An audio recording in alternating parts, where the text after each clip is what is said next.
Greetings, dear precious spirit, soul, magnificent, eternal. Wow, it's great. My topic, the mystic path is best. Now you say, well, in your opinion, well, not just my opinion, it's my experience.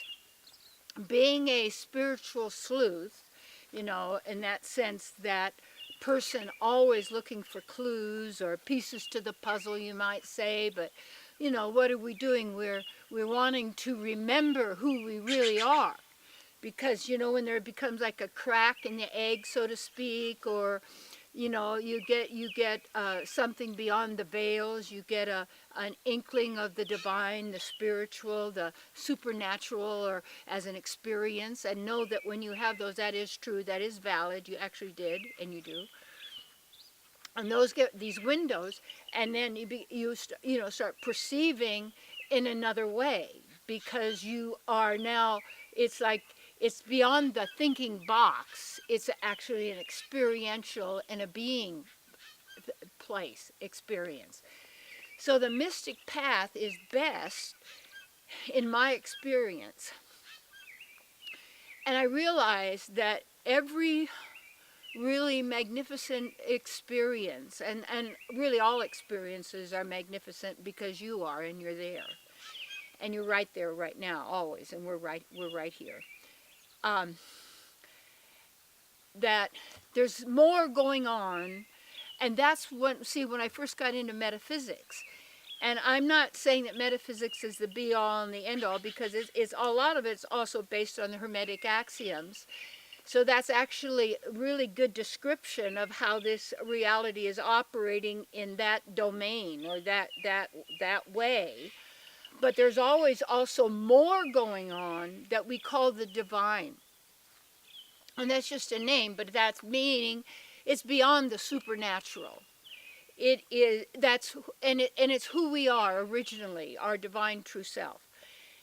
And forever how long we had forgotten who we are, we now know. And then even the word know is also N-O, as well as K-N-O-W, or now here. It's the word game. Okay. Because we're limited by these words, and this is what we're using to get us to a return to our non-world world self as a creator being.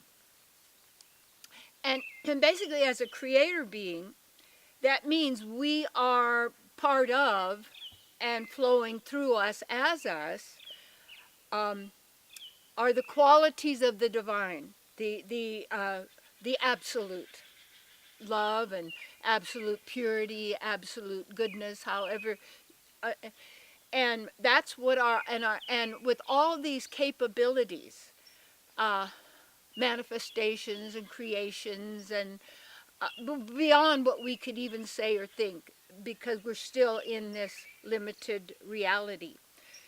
So we start perceiving the unlimited, or beyond limited and unlimited, to the indescribable. And that's interesting when it says indescribable, almost meaning like you can't describe it, but it's a knowing from within.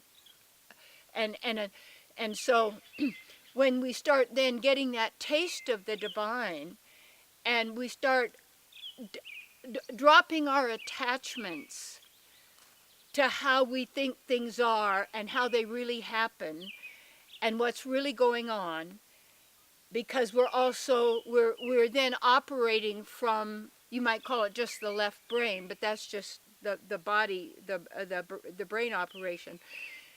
But just from a categorizing everything and labeling everything, and putting everything in its proper place, like a machine does. Because divine beings, we don't need to do that. That's not what we do.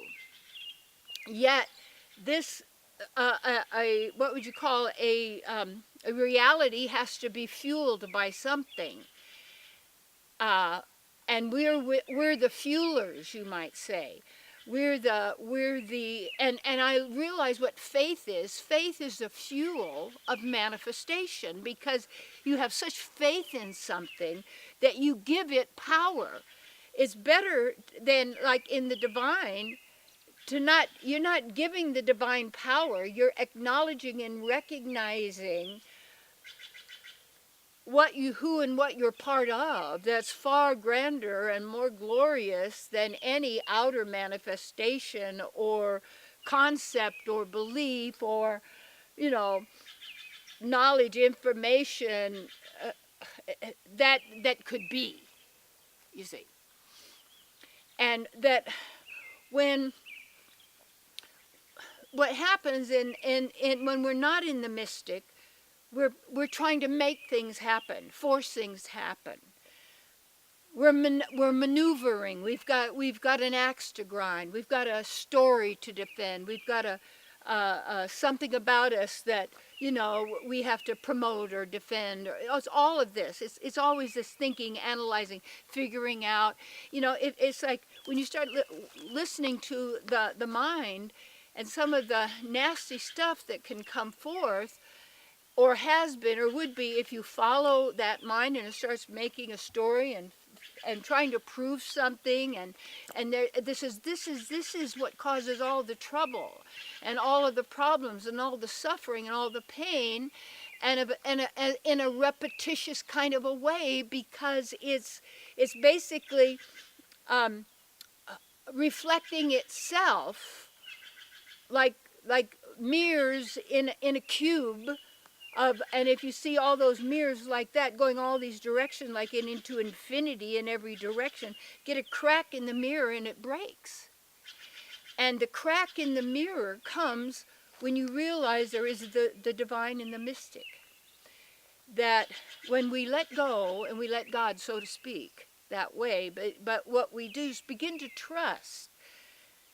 And trust in the divine, that there is a divine power of goodness and wholeness and love beyond material concepts, beyond these human bodies, beyond this earthly. And it's even like in the Gnostic path of the Gaia, Sophia, of the earth also having a consciousness as a female, and then you could see that as a mother. And in the Vedic teachings also, especially the Vaishnava teachings, it's that earth is one of our mothers, just as the cow is one of our mothers giving us milk.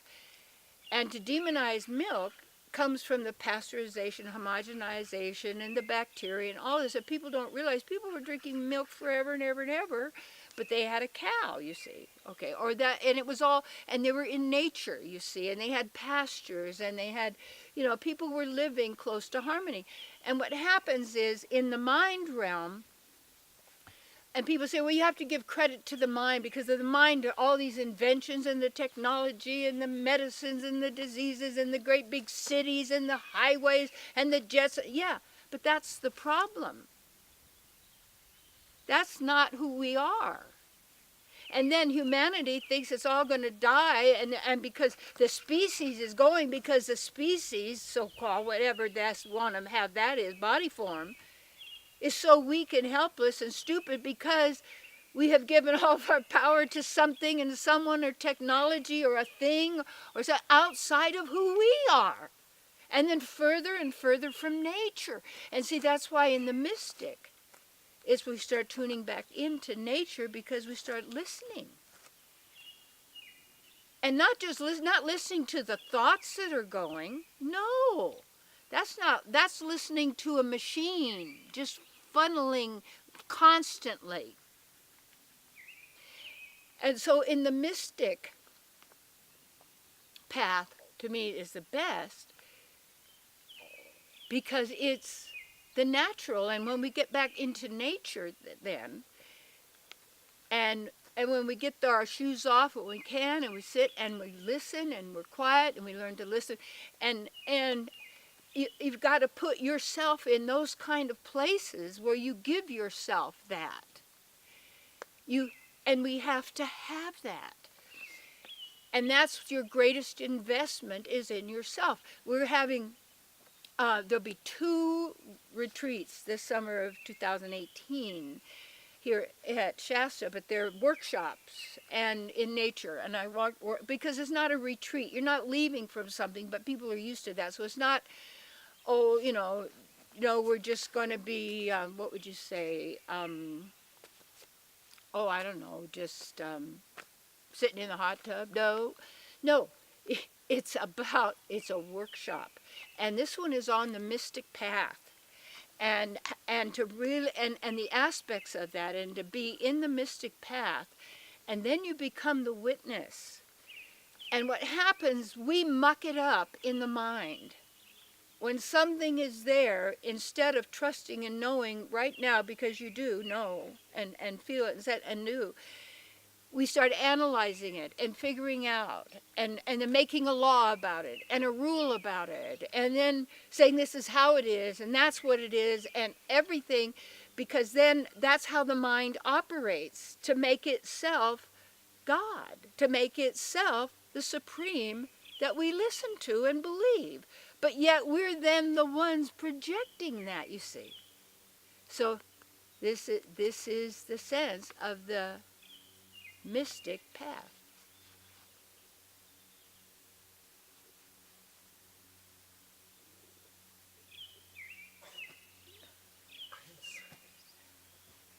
You could stop and go back until I'm sorry, I was thinking the camera was up here. You're so funny. I just thought Oh you my were saying, gosh, I'm shut so up. sorry. And I'm going, well, okay. No, it was the plane.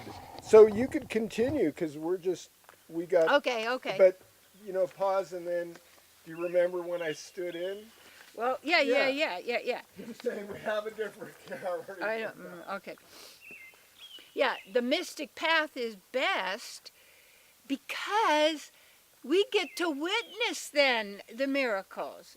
It isn't, and what is a miracle? It's not really a miracle. It's called a miracle only because we got ourselves out of the way. You don't need some course to teach you about miracles, because what happens is,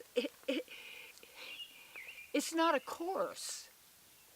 And the mystic path is perfect for teachers and spiritual teachers, and that's why I'm doing 2 of them this summer, and because that's in the one where you work on the inner, because the inner is always going to manifest in the outer.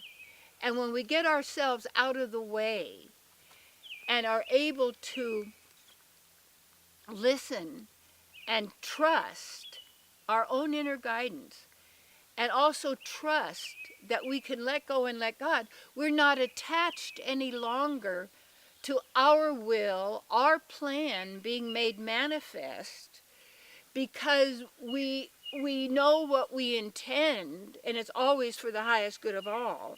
We always ask for this or that which is far greater or more or better for us, and all that we don't even aren't aware of it at now, so that we're actually allowing ourselves to surrender into the loving arms of the divine, of the beloved.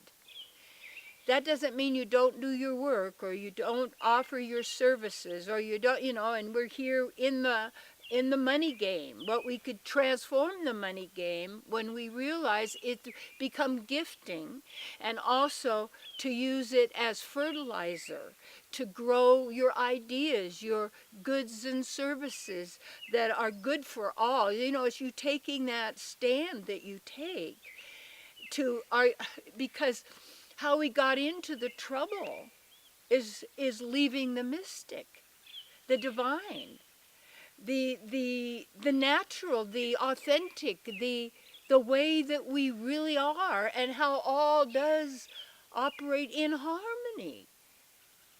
And yet when people say, well, nature isn't harmonious, it's just, now you wait a minute. All is consciousness, you see. And when we believe and take on the world of the mental, of making it up, analyzing it, figuring it out, of categorizing it, labeling it, numbering it, generating it, this is not it. It is that which is behind. And then you perceive the divine, the mystic in the all, and you actually are free of anxiety. And if you get into a little fear, you can see where it came from, what you were doing, what you were thinking, what you were making it happen, and what you were doing in the whole thing. And more thinking about it isn't going to make it better. It just compounds it. So take a deep breath. Breathe into your heart. You see? Yeah. So I invite you. That might be your calling. We're going to study, and there's mystics and the workings of the mystics, and that's really our own way. And I found that really, the mystic path has always been my path, because it is the path of ease, and the path of joy, the path of love, the path of fun, the path of play, the path of absolute certainty beyond a shadow of a doubt of who you are and what you're part of, and you claim it for yourself.